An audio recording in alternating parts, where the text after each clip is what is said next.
Hello friends, स्वागत है आपका स्टडीग्राम चैनल में। आइए हम देख रहे थे टीएसटी एग्जाम 2025 सिलेक्शन टेस्ट में मॉक टेस्ट 23 देखने वाले हैं, जिनमें हम हिंदी साहित्य और हिंदी व्याकरण के महत्वपूर्ण प्रश्नों को देख रहे हैं। और हमने जो है मॉक टेस्ट 22 में कुल 50 प्रश्न तकरीबन कर लिए थे, तो उसके आगे का जो प्रश्न है उसको हम इस मॉक टेस्ट में कंप्लीट करेंगे, तो जिसमें भी हम आज जो है 25 प्रश्नों को देखेंगे। तो 51 प्रश्न पूछ रहा है कि वामा कुलस्याध्याय में वामा शब्द का अभिप्राय क्या है। मतलब वामा शब्द का क्या मतलब है, उसका अभिप्राय बताना है। मनोनुकूल व्यवहार करने वाली स्त्रियां, विपरीत आचरण करने वाली स्त्रियां, समान युवतियां या वक्र स्वभाव वाली स्त्रियां। वक्र मतलब होता है टेढ़ा। तो 51 का सही उत्तर इनमें से क्या होगा कि वामा शब्द का क्या अभिप्राय होता है, क्या मतलब होता है। तो इसका सही उत्तर हम जानेंगे कि 51 का सही उत्तर क्या होगा। तो इसका सही उत्तर बी वाला होगा। बी वाला अर्थात विपरीत आचरण करने वाली जो स्त्रियां होती हैं उसको हम वामा कहते हैं। विपरीत मतलब उल्टा आचरण करने वाली जो स्त्रियां होती हैं उसे हम वामा कहते हैं। तो वामा कुलस्याध्याय, ये जो वामा कुलस्याध्याय ये हम पहले सूक्ति समझेंगे, यानी जो सूक्ति कथन है किस ग्रंथ से लिया गया। तो देखिए, ये जो सूक्ति है यह महाकवि कालिदास के नाटक से लिया गया। कौन से नाटक से यह उक्ति सूक्ति ली गई है? ये महाकवि कालिदास द्वारा एक रचित नाटक है अभिज्ञान शाकुंतलम के चतुर्थ अंक से यह जो है सूक्ति बोल सकती है, पंक्ति लिया गया। कौन सा? तो वामा कुलस्याध्याय। तो वामा शब्द का मतलब होगा विपरीत आचरण करने वाली जो स्त्रियां रहती है उसको वामा कहते हैं। तो इसलिए 51 का सही उत्तर होगा बी वाला। और आपको ये भी पता चल गया कि जो सूक्ति है कथन है किस ग्रंथ से लिया गया और इसके जो है रचनाकार कौन है। तो आगे प्रश्न देखते हैं। 52 प्रश्न है कि किस विद्वान ने देवनागरी लिपि के स्थान पर रोमन लिपि रोमन लिपि स्वीकार करने का सुझाव दिया था। तो बताना जो देवनागरी लिपि है उसके स्थान पर जो है रोमन लिपि का जो है स्वीकार करने का सुझाव देने वाले कौन है? महात्मा गांधी, काका कालेलकर, सुनीति कुमार चटर्जी, विनोबा भावे। तो 52 का सही उत्तर क्या होगा? तो ये सुझाव देने वाले थे, सुझाव देने वाली कौन है? ऑप्शन सी अर्थात सुनीति कुमार जो चटर्जी, उन्होंने जो है यह सुझाव दिया कि देवनागरी लिपि के स्थान पे जो है रोमन लिपि, यानी रोमन लिपि में जो अंग्रेज भाषा का प्रयोग होता है रोमन लिपि के अंतर्गत लिखा जाता है, तो उन्होंने यह सुझाव दिया था, अंग्रेजी का जो है सुझाव दिया था। तो जो है सुनीति कुमार चटर्जी जो है उन्होंने भारतीय भाषाओं को कुछ परिवर्तन करके इस तरह से रोमन लिपि जो है अपनाने के लिए सुझाव दिया। और ये रोमन लिपि वर्णात्मक होने के कारण जो है अन्य दृष्टियों से भी लिपियों की तुलना में अच्छी होने के कारण जो है उन्होंने इस लिपि को सर्वोत्तम बताया। किसने? तो सुनीति कुमार चटर्जी ने थे। इसलिए सही उत्तर ऑप्शन सी होगा। आगे प्रश्न देखते हैं। 53वां प्रश्न है कि राजेंद्र यादव, मनु भंडारी ने संयुक्त रूप से किस उपन्यास की रचना की है। तो दोनों लोगों ने मिलकर के जो है उपन्यास की रचना करने वाले इनमें से कौन सी रचना होगी? यानी राजेंद्र यादव और मनु भंडारी यानी पति पत्नी, यानी दोनों लोगों ने कौन सी उपन्यास की रचना जो है मिलकर की है? सारा आकाश, आपका बंटी, 1 इंच मुस्कान या फिर मुर्दा सराय। तो 53 का सही उत्तर क्या होगा? तो 53 का सही उत्तर सी वाला होगा, यानी 1 इंच मुस्कान या 1 इंच मुस्कान नामक जो उपन्यास है दोनों लोगों ने या पति पत्नी ने, राजेंद्र और मनु भंडारी संयुक्त रूप से इस उपन्यास की रचना की है। तो राजेंद्र यादव कुछ उपन्यास याद कर लेते हैं, जैसे कुछ इनका उपन्यास है कि उखड़े हुए लोग, सारा आकाश भी इन्हीं का है। ये जो सारा आकाश किसका है? तो बोल सकते हैं राजेंद्र यादव का है। और जो है उल्टा है, मुखर है, चिंतन है और अनजाने पल, कुछ इस तरह से इनकी रचनाएं है राजेंद्र। मनु भंडारी की भी कुछ रचनाएं, जैसे महाभोज इनके सबसे जो राजनीतिक आधार पर लिखी गई है रचना है, नाटक है। और आपका बंटी है जो कि उपन्यास विधा में है। तो इस तरह से कुछ इनकी रचनाएं। आगे देखते हैं, ये जो आपका बंटी ये आपका किसका है? तो ये भी मनु भंडारी जी का भी पता है। और ये देखेंगे कि जो मुर्दा सराय है, मुर्दा सराय यह रचना किसकी है? तो ये मुर्दा सराय रचना शिव प्रसाद सिंह की जो है रचना है, बोल सकते हैं कहानी विधा के अंतर्गत आएगी। कौन सा? तो मुर्दा सराय। तो ये मुर्दा सराय किसका है? शिव प्रसाद सिंह जी का। सारा आकाश किसका है? तो सारा आकाश राजेंद्र यादव जी का है। और राजेंद्र यादव और मनु भंडारी मिलकर के जो है 1 इंच मुस्कान उपन्यास की रचना करते हैं। तो इसलिए प्रश्न के अनुसार सी वाला उत्तर बिल्कुल सही। अगला प्रश्न देखते हैं। उत्तर रामचरितम के तृतीय अंक का संबंध किससे है? वाल्मीकि के आश्रम से, अयोध्या से, सरयू तट से, पंचवटी से।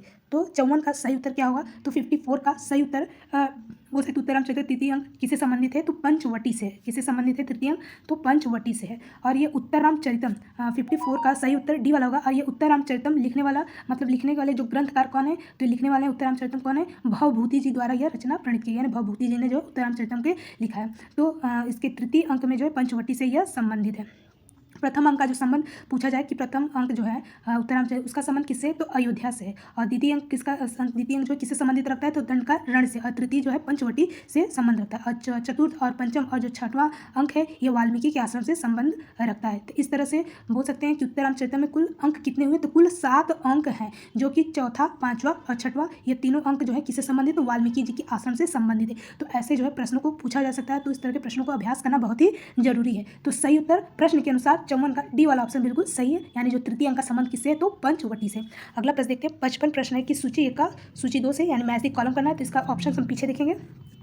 तो 55 का इसमें कूट के हिसाब से कौन सा सही होगा, तो इसमें कूट के हिसाब से बता देते हैं कौन सा सही होगा, तो पहला वाला ही सही होगा, पहला वाला अर्थात कौन सा, ये वाला जो है ऑप्शन बिल्कुल सही होगा। तो इसका मिलान इधर करते हैं कि कालिदास की इसमें कौन सी जो है कौन सी इसमें से रचना है। तो कालिदास की इसमें कौन सी रचना है, ऋतु संहार। क्या है कालिदास की इसकी रचना है, तो ऋतु संहार इनकी रचना, यानी सामने सामने मिल गया।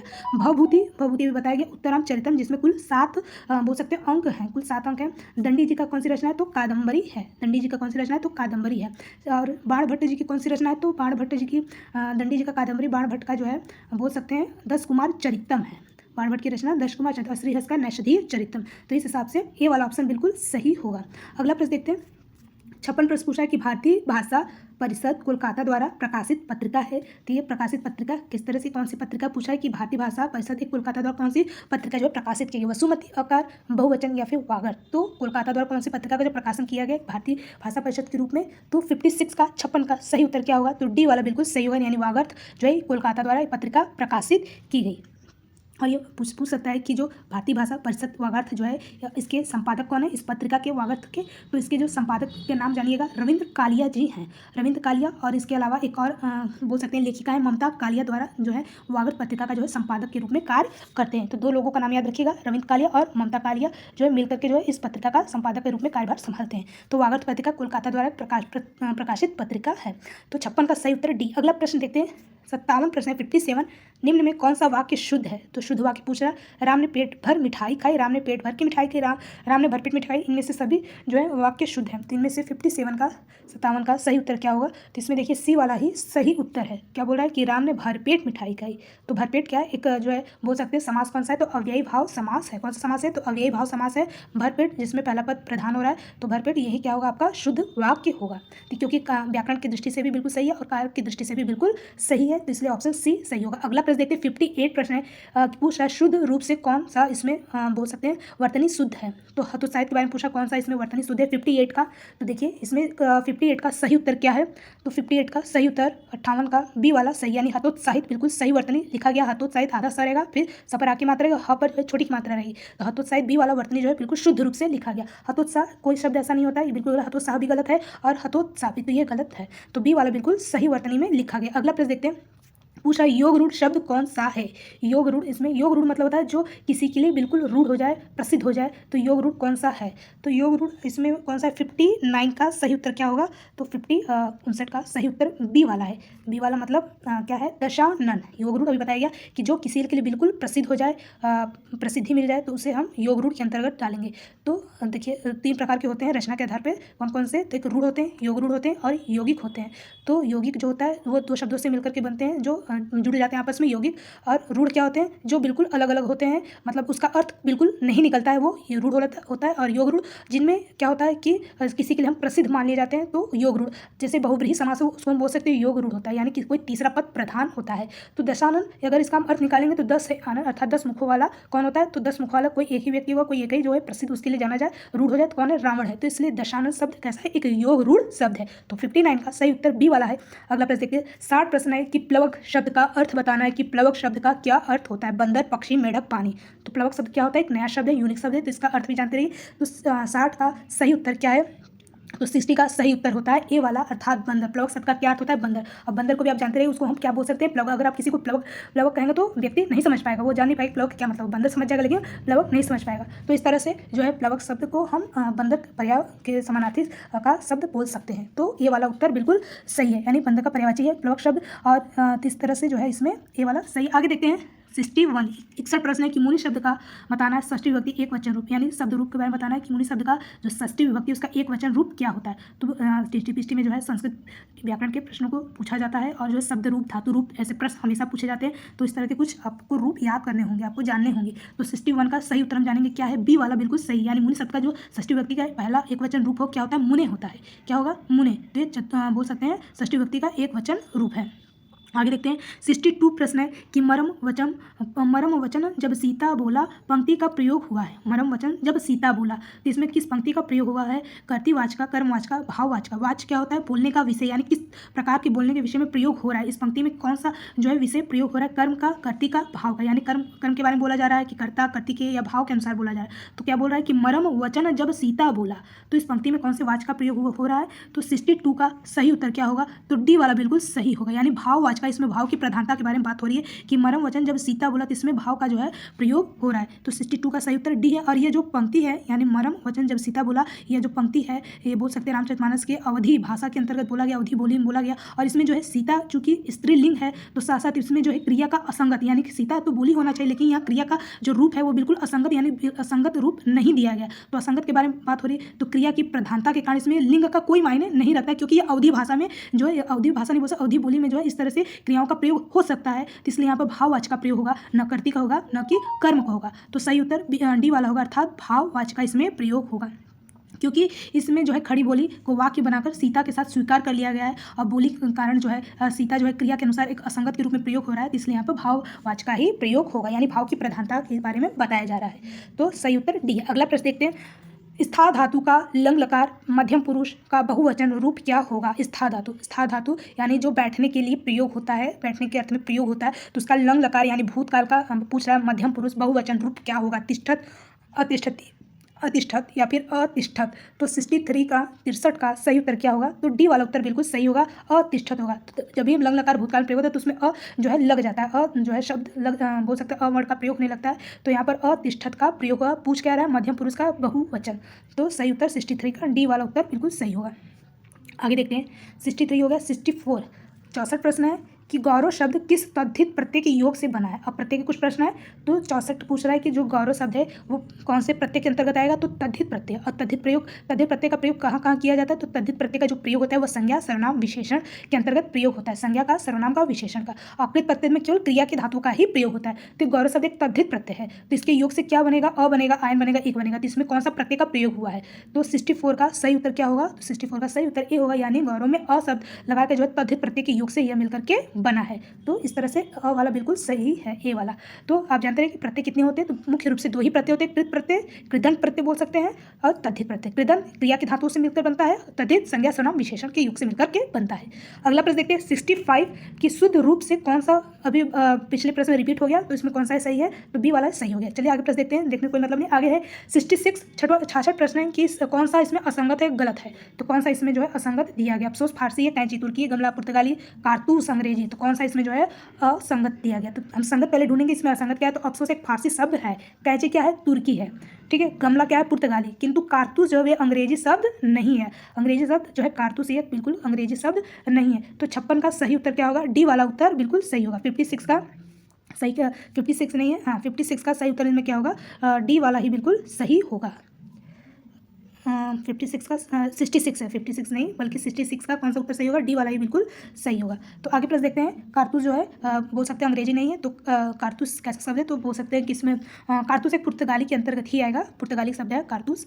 तो डी वाला उत्तर बिल्कुल सही। अगला प्रश्न देखते हैं, पूछा है निम्नलिखित में कौन सा शब्द जो है राजा का विलोम नहीं है? तो राजा का विलोम अपोजिट पूछा है, विपरीतार्थक शब्द। तो राजा को हम रानी भी कह सकते हैं, राजा को हम प्रजा भी कह सकते हैं, और इसमें रंग होगा कि सेना, इसमें कौन सा नहीं होगा? तो 67 का सही उत्तर, 67 का सही उत्तर क्या होगा? सी वाला नहीं हो सकता, कभी भी नहीं हो सकता। राजा का यहाँ रंग नहीं बल्कि रंक होना चाहिए ना, रंग लिखा है, तो राजा का रंक भी होता है भिखारी, तो राजा को हम रानी भी कह सकते हैं लिंग के अनुसार। राजा का रंक, राजा का धन दौलत ऐश्वर्य सब कुछ रहता है, रंक भिखारी तो इसका अपोजिट हो सकता है। राजा उसका प्रजा तो हो सकता है, ये भी हो सकता है, किंतु सेना किसी तरफ से नहीं होगा, तो नहीं पूछ रहा, तो इसलिए ऑप्शन सी सही होगा। अगला प्रश्न देखते हैं 68 है कि सम उपसर्ग से निष्पन्न शब्द कौन सा बनेगा? यानी सम उपसर्ग से इसमें कौन सा शब्द बनाया गया? संस्कार, समझौता, सामना या स्वयं? कौन सा शब्द बनाया गया है 68 का?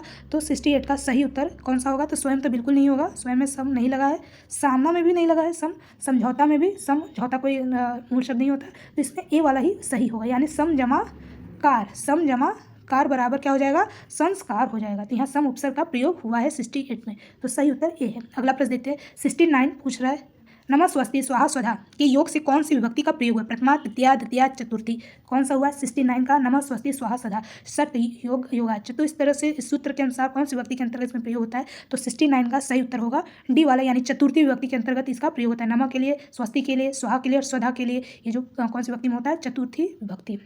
चतुर्थी विभक्ति संप्रदान कारक के लिए प्रयोग होता है। तो 69 के हिसाब से डी वाला उत्तर बिल्कुल सही होगा। यानी बोल सकते हैं नमः स्वस्ति स्वाहा स्वधा षट योगाच ये सूत्र के द्वारा जो है चतुर्थी विभक्ति के अंतर्गत प्रयोग होता है। और ये जो है नमः स्वस्ति स्वाहा स्वधा ये किस तरह का जो है शब्द बोल सकते हैं? तो ये अव्यय शब्द है जिस पर लिंग वचन कारक का कोई भी प्रभाव नहीं पड़ता। तो ये जो शब्द है नमः स्वस्ति स्वाहा स्वधा, ये जो 6 शब्द हैं ये किस तरह का है? तो अव्यय शब्द की तरह प्रयोग हुआ है। तो आगे देखते हैं, सही उत्तर डी है। अगला प्रश्न है कि बया का घोंसला, कुछ संस्कृत और हिंदी साहित्य प्रश्न है। बया का घोंसला पूछा, ये रचना यानी उपन्यास के लेखक का नाम बताना कि बया का घोंसला के लेखक कौन है? कौन है बया का घोंसला? 70 का सही उत्तर है बी वाला है, यानी लक्ष्मी नारायण लाल जी का बया घोंसला उपन्यास के लेखक हैं। इनके कुछ और उपन्यास याद कर लेते, जैसे बया का घोंसला है, और इसके अलावा जो है बड़ी चंपा, छोटी चंपा, बया का घोंसला और वृंदावन है, और जो कि काले फूल का पौधा है, और हरा समंदर, गोपी चंदर इनकी जो है मुख्य रचना है। बसंत की प्रतीक्षा, धरती की आंखें, कुछ इस तरह की रचना है। धर्मवीर भारती जी के कुछ उपन्यास याद कर लेते हैं। धर्मवीर जी का जैसे गुनाहों का देवता है, सूरज का सातवां घोड़ा इनके उपन्यास है। फर्शोनाथ रेणु जी का कुछ याद कर लेते हैं, जैसे कि मैला आंचल इनके प्रमुख उपन्यास है। 1954 में लिखी गई प्रति परिकथा है। जुलूस है, दीर्घ तपा है, कितने चौराहे। तो इस तरह से इनकी कुछ मुख्य रचनाएं हैं। आगे देखते हैं, अगला प्रश्न देखते हैं। 71 प्रश्न की इतिवृत्तात्मकता किस काव्य युग की प्रमुख विशेषता है? कौन सी मुख्य विशेषता किस युग के अंतर्गत आती है? भारतेंदु, द्विवेदी युग, शुक्ल युग, छायावादी युग। तो 71 का सही उत्तर क्या होगा कि 71 का इतिवृत्तात्मकता जो विशेषता है किसकी है? तो द्विवेदी युग, यानी कि ऑप्शन बी। इतिवृत्तात्मकता जो है यह द्विवेदी युग की प्रमुख विशेषता के अंतर्गत आती है। सही उत्तर क्या हो जाएगा? 71 का बी, यानी कि इसमें कुछ विशेषताएं आप याद रखिएगा, जैसे इतिवृत्तात्मकता है, देशभक्ति है, राष्ट्रीय जागरण का उत्पन्न होना, और मानवतावादी विचारधारा का भी प्रयोग होता है, बौद्धिकता का जो है व्यापक प्रभाव दिखाई देता है, और इसमें जो है श्रृंगार का जो होता है इसमें बहिष्कार किया जाता है, हटाया जाता है, दूर किया जाता है, और गद्यात्मकता का जो है प्रकृति का जो है प्रयोग अधिक से अधिक किया जाता है। तो इस तरह से इसमें कुछ मुख्य विशेषताएं द्विवेदी युग के अंतर्गत आती है, जिनमें से एक इतिवृत्तात्मकता भी है।